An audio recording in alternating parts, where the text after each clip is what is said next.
Le 7-9 sur France Inter. Notre invitée Léa Salamé est la patronne de la maison d'édition qui porte son nom et qui a publié environ 4000 livres. Son 4000e ouvrage. Bonjour Odile Jacob. Bonjour. Le métier d'éditeur est sans doute le plus beau du monde, disait Michel Tournier, qui nous a quittés cette semaine. Est-ce que vous êtes d'accord avec lui ? Tout à fait. C'est un métier, d'abord c'est le métier de la liberté. La liberté de publier tous les auteurs que l'on souhaite. On a le droit de publier, on a le droit d'accepter, on a le droit de refuser. Donc c'est merveilleux, c'est la liberté. Vous avez créé votre maison il y a presque 30 ans. Vous étiez presque seul, avec un objectif, rendre célèbres les scientifiques. Je veux montrer que la France a les plus grands cerveaux. C'était ça qui vous portait ? C'est toujours ça. J'ai effectivement un parcours un tout petit peu particulier ou différent d'autres maisons d'édition. Mon obsession depuis le début, c'est de faire quelque chose d'un peu différent. Il y a de très très grandes maisons d'édition, très anciennes, qui existent, qui sont connues et reconnues. Comment créer une entreprise de zéro, avec rien, sans rien ?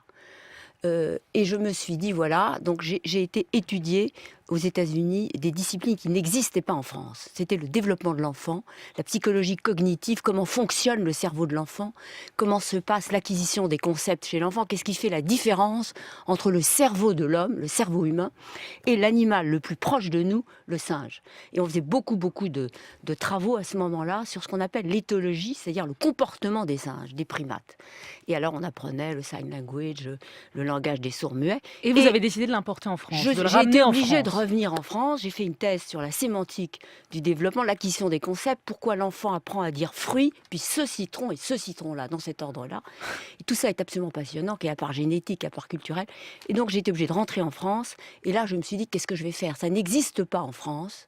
J'avais le sentiment qu'on avait 25 ans de retard sur beaucoup de disciplines. Je me suis dit, peut-être que là, je serais plus utile en essayant de faire connaître et reconnaître tous ces grands domaines qui partaient des neurosciences, en fait. Voilà, et vous avez publié des psychiatres, des physiciens, des scientifiques. Vous êtes devenu la maison référence pour cela. Comment on fait exister une maison d'édition en 2016 en publiant des livres scientifiques exigeants, sans buzz, sans polémique ? Alors, d'abord, comment on fait ? Il n'y a pas de recette. C'est un métier qui ne s'apprend pas. Vous pouvez aller à l'école, vous pouvez aller à la Sorbonne, vous pouvez aller à l'école normale. C'est un métier qui ne s'apprend pas. C'est On que de n'apprend l'instinct pas. C'est que de l'instinct ? Je vais vous dire, on n'apprend pas, si vous voulez, quand on lit un texte, à essayer de se représenter tout seul le maximum de gens qui sont capables de lire un livre. C'est quelque chose qui ne s'apprend pas.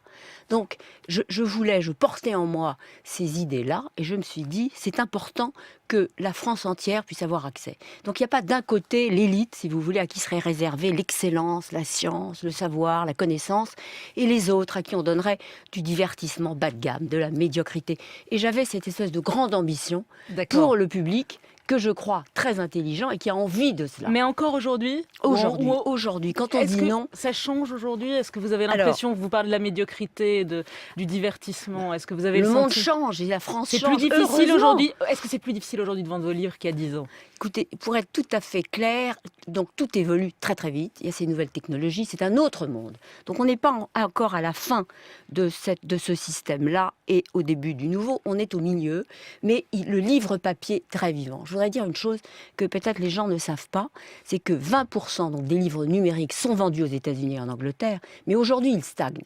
Pourquoi ? Parce que le papier, finalement, les gens sont quand même très attachés au papier, ils y reviennent finalement. Il y a à la fois beaucoup de gens qui ont des tablettes, qui lisent des livres sur le numérique, mais il y a aussi des gens, si vous voulez, le cerveau, je reviens toujours au cerveau, le cerveau de l'être humain se développe d'une certaine manière avec l'écrit et probablement différemment avec l'ordinateur. Certaines zones du cerveau se développent, mais la mémoire, par exemple, se développe mieux par l'écrit. Et je crois qu'il faut, et pardonnez-moi d'insister un instant, encourager les enfants. Les enseignants doivent encourager les enfants, les parents doivent encourager les enfants qui lisent sur tablette, n'importe quoi, qui lisent des livres. Donc, acheter des livres, le papier. Acheter des livres, papier, lire même sur tablette, mais lire des livres. Vous avez commencé en disant le métier d'éditeur, c'est la liberté de refuser des livres. Est-ce qu'il y a des livres que vous refusez ? Est-ce que vous auriez publié le Suicide français d'Éric Zemmour, par exemple ? Alors, ça ne correspond pas du tout à ce que nous faisons. Si vous voulez, notre objectif, c'est d'éviter... Il y a assez de violence en France, c'est assez compliqué comme ça. Il y a assez de polémiques. Il y a quand même ce nouvel air qui consiste à déformer, à idéologiser toute idée idées que l'on met comme ça sur la scène. Donc notre objectif à nous, c'est de redonner goût à la discussion, à l'argumentation. On n'est pas d'accord sur les mêmes idées. On peut asseoir, je prends un exemple, on peut asseoir à la même table Jean-Didier Vincent, auteur de Biologie des passions, Jean-Pierre Changeux, le neurobiologiste, l'homme de vérité, et puis on peut aussi asseoir Marc Jeanneret. Tous ces gens-là n'ont pas les mêmes points de vue, mais qu'est-ce que c'est que cette maison? C'est de donner goût à l'argumentation, à la discussion. On prend les idées, on les argumente. Donc la polémique pour la polémique, ça ne vous intéresse pas, globalement? Non, pas vraiment. Si vous étiez un homme, Odile Jacob, est-ce que vous auriez fait autrement? Qu'est-ce que ça change d'être une femme dans l'édition? Alors, c'est pas qu'est-ce qu'une femme. Je vais vous donner deux idées qui me viennent quand je pense à ce que c'est que la misogynie. Parce qu'on en parle très peu. Si vous voulez, il y a une telle compétition entre les hommes déjà.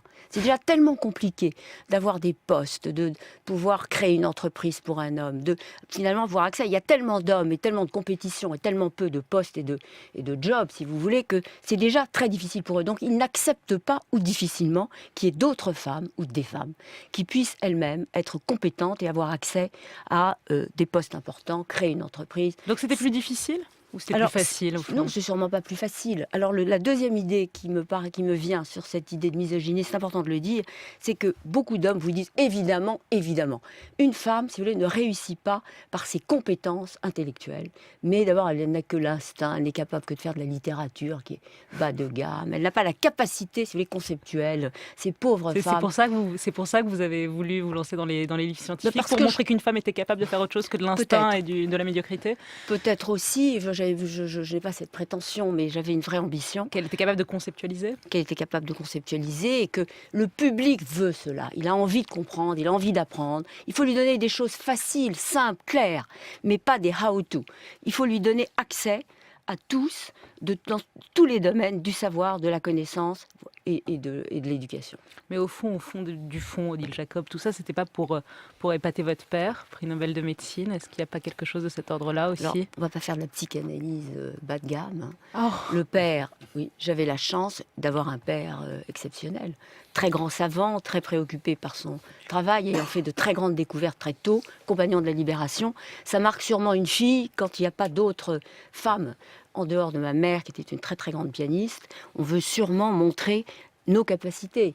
Les hommes de cette génération étaient particulièrement misogynes et il fallait leur montrer que les femmes sont Vous y êtes capables. parvenue? Je ne sais pas, j'espère.